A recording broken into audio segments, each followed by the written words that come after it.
देखो next lesson आपका 11th B या नेशनल मूवमेंट। नेशनल मूवमेंट में आकर क्या है बोले तो नेशनल मूवमेंट लास्ट फेज है।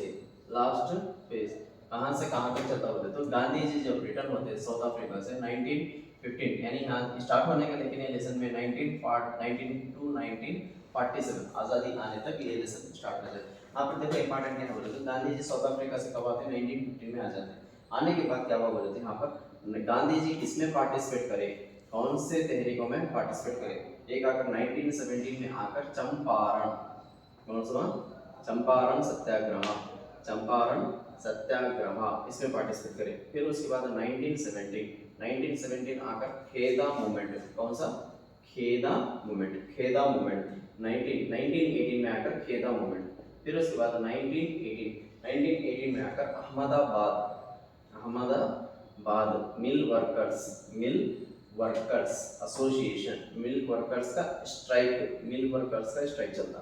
1917 में आकर चंपारण सत्याग्रह, 1918 में आकर खेदा मूवमेंट, 1918 में आकर अहमदाबाद मिल वर्कर्स का स्ट्राइक। ये ईयर वाइज याद लेना, ईयर वाइज गांधी जी जो कौन से इसमें यानी शामिल हुए।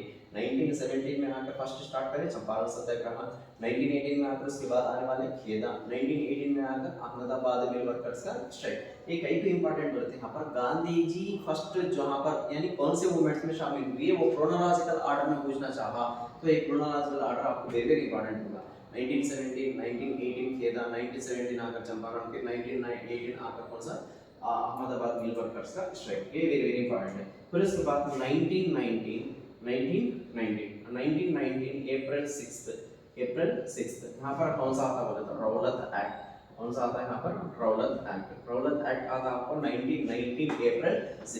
फिर उसके बाद 1919 ये एक्ट क्या बोला तो 1919 अप्रैल 13 जलियनवाला बाग इंसिडेंट होता। जलियनवाला बाग का इंसिडेंट कब चलता बोले तो 1919 अप्रैल 13 को चलता।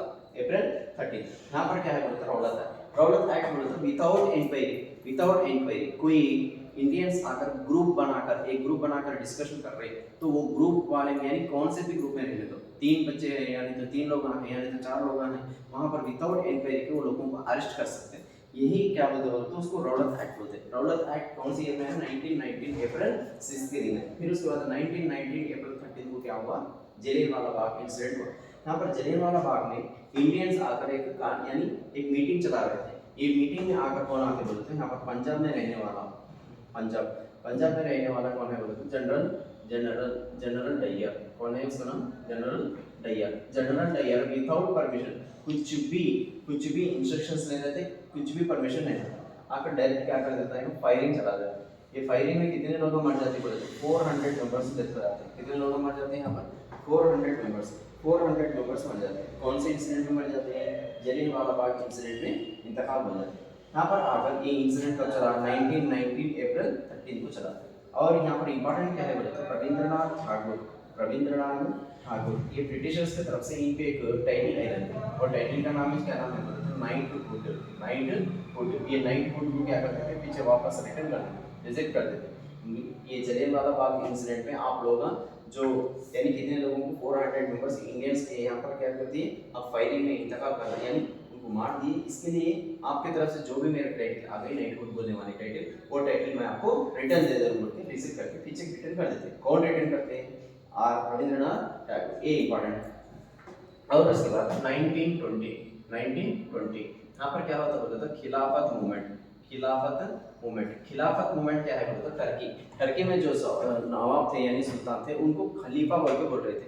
ओटोमान के सल्तनत में चल रही थी यानी ओटोमान के सल्तनत में रहने वाले यानी कौन टर्की के नवाब को जो टाइटल था खलीफा बोलने वाला वो टाइटल को क्या करते लोग कैंसिल कर देते। कौन ब्रिटिशर्स।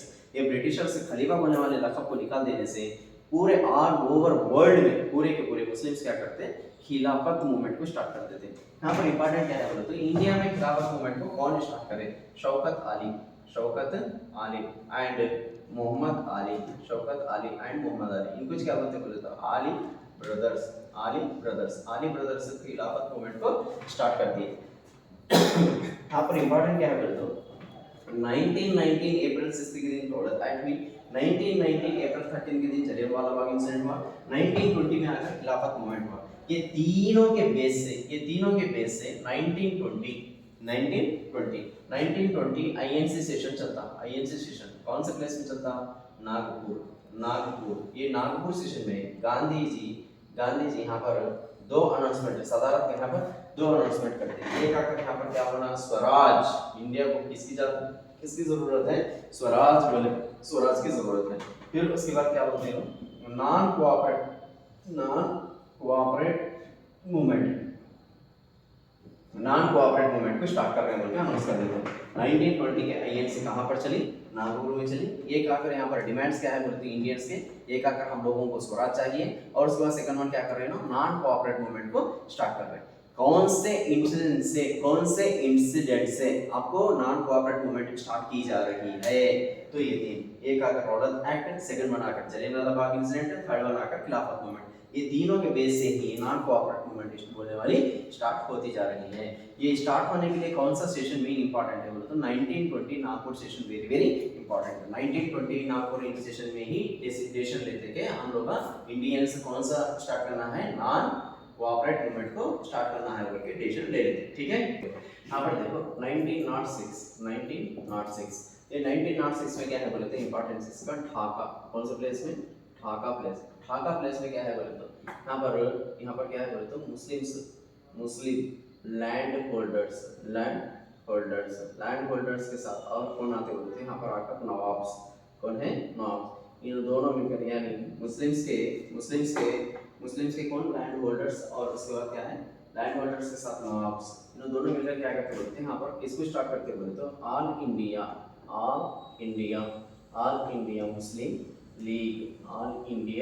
मुस्लिम लीग को स्टार्ट करते हैं। ऑल इंडिया मुस्लिम लीग को स्टार्ट करते हैं। कौन सी ईयर में स्टार्ट करें?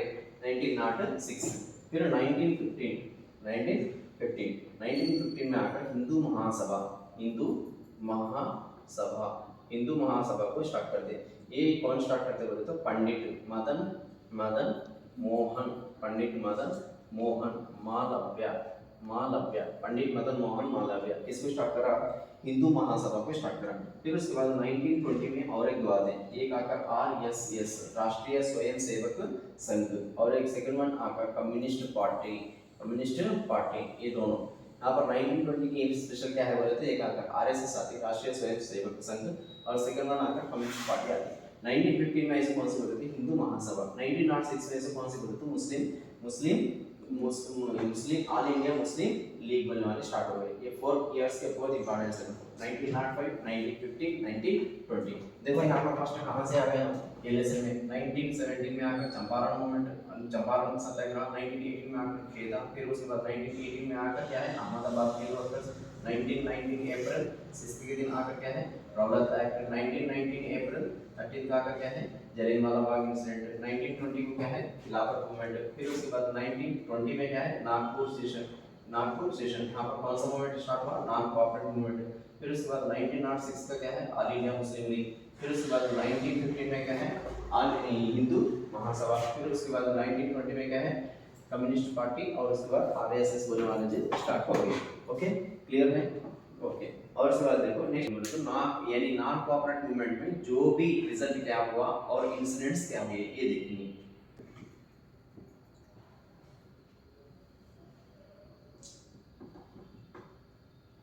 नॉन कोऑपरेट मूवमेंट, ये नॉन कोऑपरेट मूवमेंट में इंपॉर्टेंट क्या है बोले तो आंध्र प्रदेश में क्या हुआ, यहाँ पर आकर गुंटूर डिस्ट्रिक्ट, कौन सा डिस्ट्रिक्ट? गुंटूर डिस्ट्रिक्ट में आकर चीराला और उसके बाद पेराला मूवमेंट चलता। यहाँ पर चीराला मूवमेंट बोले तो क्या है बोले तो गुंटूर डिस्ट्रिक्ट में पेराला बोलने वाला एक म्युनिसिपालिटी है। क्या है? म्युनिसिपालिटी। यहाँ पर ब्रिटिश गवर्नमेंट क्या करती है, यहाँ पर लोगों से जितना टैक्स कलेक्ट करना है उससे बढ़कर टैक्स कलेक्ट करते हैं। उसके लिए यहाँ पर चीराला पेराला के लोग क्या करते हैं, यहाँ पर ये लोग यहाँ पर म्युनिसिपालिटी टैक्स पे करने से बेहतर अब वो मकामात को छोड़कर बाहर चले जाते हैं। वो मकाम का नाम है, क्या नाम है बोलते तो रामनगर। क्या बनाते हैं? रामनगर। यहाँ का लीडर चीराला पेराला मूवमेंट का लीडर सदारत करने वाला कौन था बोलते? दुग्गी राला गोपाल कृष्णయ్య। दुग्गिराला गोपाल कृष्णయ్య कौन सा मूवमेंट मूवमेंट का हेड है बोले तो चीराला पेराला मूवमेंट। ये चीराला पेराला मूवमेंट कौन से मूवमेंट में एक पार्ट बनकर निकला बोले तो नॉन कोऑपरेट मूवमेंट। ये first one Chirala Perala movement. Second one आकर forest movements. Forest movements, forest movements, forest movements दो जगह में चलते हैं, दो प्लेसेस है। एक आकर गुंटूर, गुंटूर में आकर पलानाटी, पलानाटी, गुंटूर में आकर पलानाटी, और उसके बाद कड़पा, कड़पा, कड़पा में आकर क्या है बोले तो रायचोटी, रायचोटी। ये दो प्लेसेस में क्या होते हैं फॉरेस्ट मूवमेंट्स स्टार्ट हो जाते हैं, फॉरेस्ट मूवमेंट्स। ये देखो यहाँ पर चीराला पेराला मूवमेंट का इंसिडेंट, और उसके बाद यहाँ पर फॉरेस्ट मूवमेंट्स के कहाँ पर बोले तो गुंटूर में आकर पलानाटी और कड़पा में आकर रायचोटी।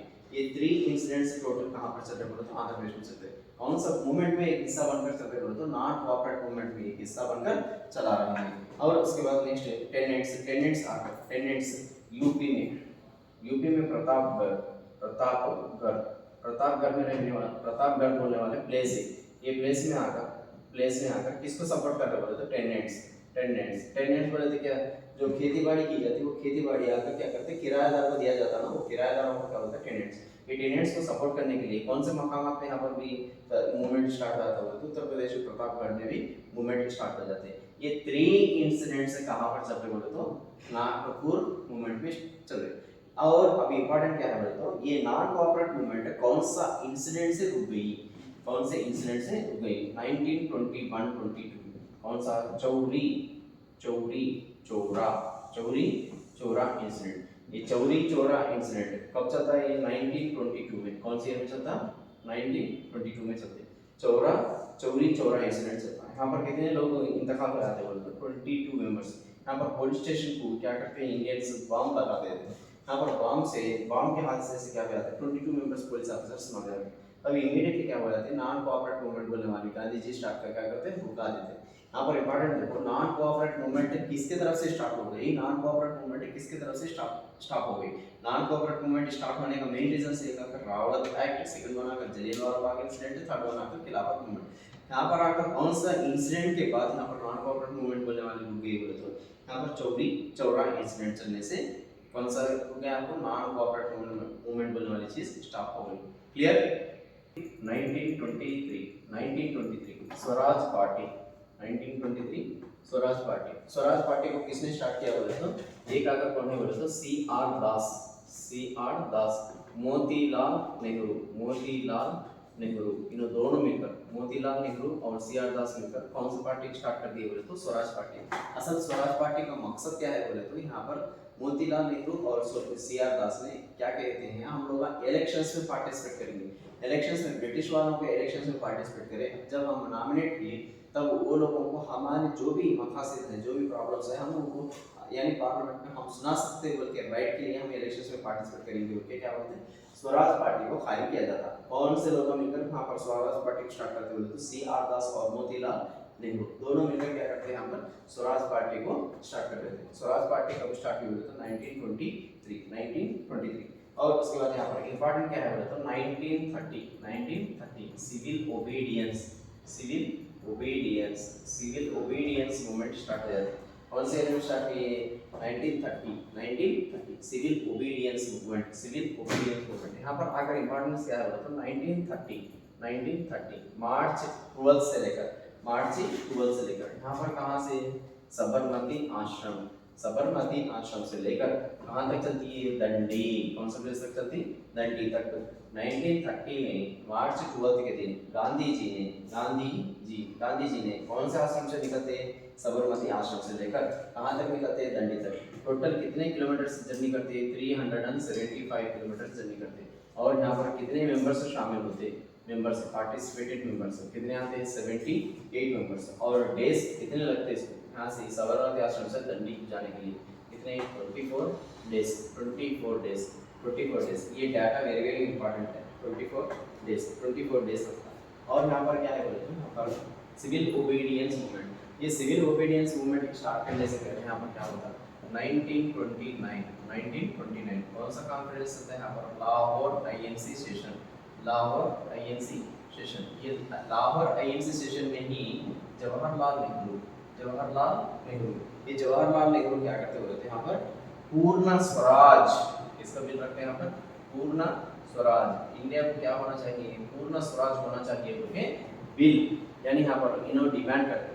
कौन से सेशन में डिमांड करते हो तो लाहौर के सेशन में, लाहौर के आईएनसी सेशन में पर जवाहरलाल नेहरू इसकी डिमांड करते हैं, पूर्ण स्वराज की डिमांड करते हैं। इसके बेस पर ही ब्रिटिशर्स एक्सेप्ट नहीं करते। यहाँ पर कौन सी मूवमेंट आ जाती है, सिविल ओबीडियंस मूवमेंट। ये सिविल ओबीडियंस मूवमेंट में मेन क्या है बोलते तो साल्ट लॉस, क्या करना, साल्ट लॉस करना, साल्ट लॉस बनाना। यहाँ पर ये साल्ट लॉस बनाने के लिए क्या है बोलते तो 1930 मार्च 12 से लेकर कब कहाँ तक, मार्च 12 से लेकर अप्रैल 6 तक, अप्रैल 6 तक, मार्च 12 से लेकर अप्रैल 6 तक यहाँ पर क्या करें, साबरमती आश्रम से लेकर दंडी तक क्या है 375 किलोमीटर्स और मेंबर्स आकर पार्टिसिपेंट मेंबर्स 70 मेंबर्स और डेज आकर 24 डेज यहाँ पर पैदल जाकर यहाँ पर साथ में आसमान आते हैं। ये इंपॉर्टेंट एरिया है, बहुत इंपॉर्टेंट है। यहाँ पर आकर 1920 में क्या करें हम, यहाँ पर 1920 में क्या करें, कौन सी 1920 में कम्युनिस्ट पार्टी एक आती और उसके बाद 1920 में और कौन सी आती, राष्ट्रीय स्वयं सेवक संघ और उसके बाद कौन सा 1920 स्वराज पार्टी और उसके बाद 1929 जनवरी 26 1926। यहाँ पर देखो पूर्ण स्वराज डे कौन सा डे करते बोले तो 1929 जनवरी 26, ये भी इंपॉर्टेंट है। 1929 जनवरी 26 पूर्ण स्वराज डे और उसके बाद 1930 यहाँ पर क्या हुआ, सिविल ओबीडियंस मूवमेंट और उसके बाद 1930 मार्च 12 से लेकर अप्रैल 6 तक यहाँ पर क्या हुआ, दंडी मार्च, क्या हुआ दंडी मार्च। ये वेरी इंपॉर्टेंट एरिया है। क्या है तो लेडीज, ये सिविल ओबीडियंस मूवमेंट में आकर लेडीज कितने लोग बोले तो 1600 मेंबर्स लेडीज आकर जेल इम्प्रिजनमेंट हो जाते हैं, जेल में जाते हैं। और उसके बाद नेक्स्ट इंपॉर्टेंट क्या है बोले तो 90,000 मेंबर्स जेल में चले जाते हैं और 1 लाख मेंबर्स क्या हो जाते हैं, डेथ हो जाते हैं, इंतकाल हो जाते हैं, फायरिंग में डेथ हो जाते हैं। किसमें डेथ हो जाते हैं, फायरिंग में। और उसके बाद 130 मेंबर्स या 150 300 मेंबर्स कितने लोग ना 300 मेंबर्स क्या हो जाते हैं, इंज्योर्ड हो जाता है। ये इंपॉर्टेंस है। यानी सिविल ओबीडियंस मूवमेंट का क्या रिजल्ट है बोले तो नतीजा क्या है बोले तो लेडीज आकर 1600 मेंबर्स जेल में चले जाते हैं और उसके बाद 90 मेंबर्स आकर क्या हो जाते हैं, जेल में चले जाते हैं और उसके बाद 110 मेंबर्स आकर क्या हो जाते हैं, फायरिंग में मर जाते हैं और उसके बाद 300 मेंबर्स क्या हो जाते हैं, 300 मेंबर्स क्या हो जाते हैं, इंज्यूर्ड हो जाते हैं। और सिविल ओबीडियंस मूवमेंट का मेन उसका इंपैक्ट किस पर था बोले यहाँ पर 1935 गवर्नमेंट यानी 1935 गवर्नमेंट इंडियन एक्ट कौन से ईयर में बना दिए 1935 ये 1935 गवर्नमेंट इंडियन एक्ट से क्या होता है तो प्रोविंशियल क्या हो गया, प्रोविंशियल ऑटोनॉमी। यहाँ पर क्या है बोले तो ब्रिटिश गवर्नमेंट ये परमिशन दी थी, ये कौन से एक्ट से, गवर्नमेंट इंडियन एक्ट 1935 से। यहाँ पर क्या है बोले तो स्टेट्स में इलेक्शंस इंडिपेंडेंटली चला सकते होंगे, एक मौका मिला था। कौन से प्रोविंशियल ऑटोनॉमी से, इससे प्रोविंशियल ऑटोनॉमी से स्टेट के इलेक्शंस चला दो, वो स्टेट के इलेक्शंस चला दो के परमिशन मिल जाती है। कौन सा एक्ट बोले तो गवर्नमेंट इंडियन एक्ट 1935, किसके सपोर्ट से, प्रोविंशियल ऑटोनॉमी की तरफ से स्टेट्स में इलेक्शंस चलना शुरू हो जाते हैं। यहाँ पर क्या हुआ बोला तो 1937 में इलेक्शंस होते हैं, ये 1937 इलेक्शंस में आकर 1937 के इलेक्शंस में आकर टोटल कांग्रेस पार्टी 11 स्टेट्स में आकर 7 स्टेट्स कंप्लीट मेजॉरिटी रहती है। और एक जगह आकर कहाँ पर बोले तो उत्तर प्रदेश में जैसा कि आप मुस्लिम लीग को भी मेजॉरिटी नहीं रहती, उसी तरीके से अगर कांग्रेस को भी मेजॉरिटी नहीं रहती। यहाँ पर मुस्लिम लीग क्या बोलते हैं, कहती है हम लोग दोनों मिलकर कांग्रेस और मुस्लिम लीग दोनों मिलकर गवर्नमेंट फॉर्म करेंगे। लेकिन ये प्रपोजल कौन रिजेक्ट कर देती, कांग्रेस गवर्नमेंट क्या है ये मुस्लिम लीग के प्रपोजल को स्टॉप कर देते हैं, यानी एक्सेप्ट नहीं करते। ओके क्लियर है। ये टोटल आकर किसमें चलता है, सिविल ओबीडियंस मूवमेंट और 1945 सेकेंड वर्ल्ड वॉर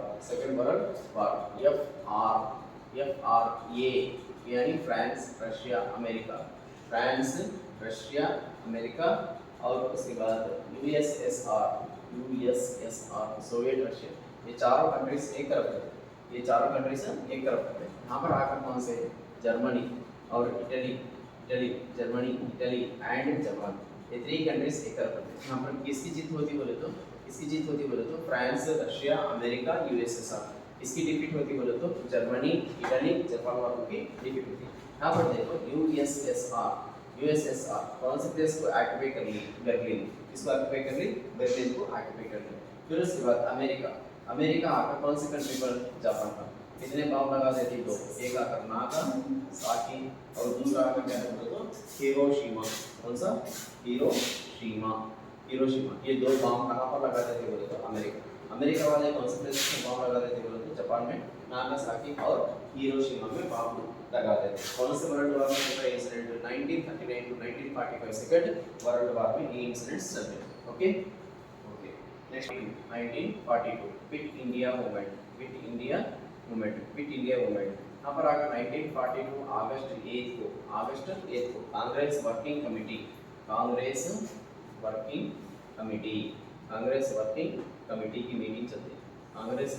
की मीटिंग चलती है। कहाँ पर? यहाँ पर देखो कौन से डेट में? 1942 अगस्त 8 को कांग्रेस वर्किंग कमेटी की मीटिंग चलती है। कौन से प्लेस में चलती बोले तो बॉम्बे। कौन से प्लेस में चलती? बॉम्बे। ये कांग्रेस वर्किंग कमेटी के ये सिफारिश और यहाँ पर क्या होता बोले तो क्विट इंडिया मूवमेंट। इंडिया को इमीडिएटली क्या करना है? आप लोग छोड़कर चले जाओ। इसको बोल रही है ब्रिटिशर्स। और उसके बाद 1942 से लेकर 1944 यूपी मिडनापुर। कौन सा प्लेस? मिडनापुर में क्या है बोले तो यूपी में मिडनापुर में पैरलाल गवर्नमेंट चला दी है। जैसे कि ब्रिटिश गवर्नमेंट है उसी तरीके से ब्रिटिश गवर्नमेंट से पैरलाल गवर्नमेंट कहाँ पर चली बोली थी? यूपी में मिडनापुर में चली। कौन सी ईयर से कौन सी ईयर तक चली? 1942 से लेकर 1944 तक चली। 1942 से लेकर 1944 तक चली। देखो नेक्स्ट क्या हुआ? यहाँ पर आकर क्विट इंडिया मूवमेंट। यहाँ पर क्या हुआ? 10 लाख करोड़ प्रॉपर्टी क्या होगी? डैमेज होगी। और उसके बाद 30 मेंबर्स पुलिस ऑफिसर्स क्या होंगे? इंतकाल हो गए। और उसके बाद 10 मेंबर्स सिपाही यानी आर्मी मेंबर्स मौत यानी उनकी भी डेथ हो गई। 1943 तक कितने मेंबर्स अरेस्ट हो गए? 90,000 मेंबर्स अरेस्ट हो गए। 90,000 मेंबर्स। और उसके बाद यहाँ पर इंपॉर्टेंट क्या है? 1000 मेंबर्स से क्या हो गए? किलिंग यानी मर गए। इसमें पुलिस फायर में मर गए। और उसके बाद यहाँ पर इंपॉर्टेंट रूल क्या है? आपको लास्ट प्रीवियस पेपर में पूछा इसमें से क्वेश्चन। इसके लिए यहाँ पर इंपॉर्टेंट वर्ड है Subhash Chandra Bose Indian national army को स्टार्ट कर दिए। किनके सपोर्ट से बोले तो रास बिहारी बोस। ये रास बिहारी बोस की तरफ से कहाँ पर बोले तो बर्मा और अंडमान के इलाके में इंडियन नेशनल आर्मी को स्टार्ट कर दिए। यहाँ पर रहने वाले फौजियाँ कितने बोले तो यानी सोल्जर्स 60,000 मेंबर्स। ये यानी इंडियन नेशनल आर्मी कायम होने के लिए कौन सी कंट्री का हेल्प लिया गया बोले तो जापान। और इसके बाद यहाँ पर देखो इंपॉर्टेंट डेज है, बहुत इंपॉर्टेंट डेज है। 1943 अक्टूबर 21 को सिंगापुर में क्या हुआ? Azad Hind provisional government of independence India उसको कायम करें। और उसके बाद 1944 मार्च 18 को दिल्ली चलो। और उसके बाद 1944 मार्च में आकर क्या हुआ? यानी कोहिमा में फ्लैग हाइस्टिंग चली। और उसके बाद 1945 अगस्त 23 यहाँ पर क्या हुआ? तो सुभाष चंद्र बोस बागनाग से लेकर टोक्यो तक जाते वक्त में क्या हुआ? ये क्रैश होकर उनका इंतकाल हुआ। और उसके बाद मुस्लिम लीग ये कहती है कि यानी फोर्स डालते थे ब्रिटिशर्स पर। क्या बोल के? यानी हम लोग जो मुस्लिम पॉपुलेशन ज़्यादा है उसको क्या करो? सेपरेट कंट्री बना दो। इसके बारे में इंक्वायरी करने के लिए कौन से आते हैं? तो 1946 में पैथिक, लॉरेंस और अलेक्जेंडर और उसके बाद स्टैनफोर्ड फिर होने वाले 3 मेंबर्स आते हैं। आने के बाद और उसके बाद 1947 माउंटबेटन बिल बोलते हैं उसको। क्या बोलते हैं? Mountbatten bill. ये माउंटबेटन बिल आकर ब्रिटिश पार्लियामेंट में एक्सेप्ट करते हैं। तब उसके बाद क्या हुआ था? 1947 अगस्त 14 को आकर पाकिस्तान अलग हो जाता है। 1947 आकर अगस्त 15 को इंडिया अलग हो जाता है। ये आकर टोटल क्या है? 11th बी लेसन है। ये 11th बी लेसन यानी नेशनल मूवमेंट लास्ट फेज है। ओके क्लियर है?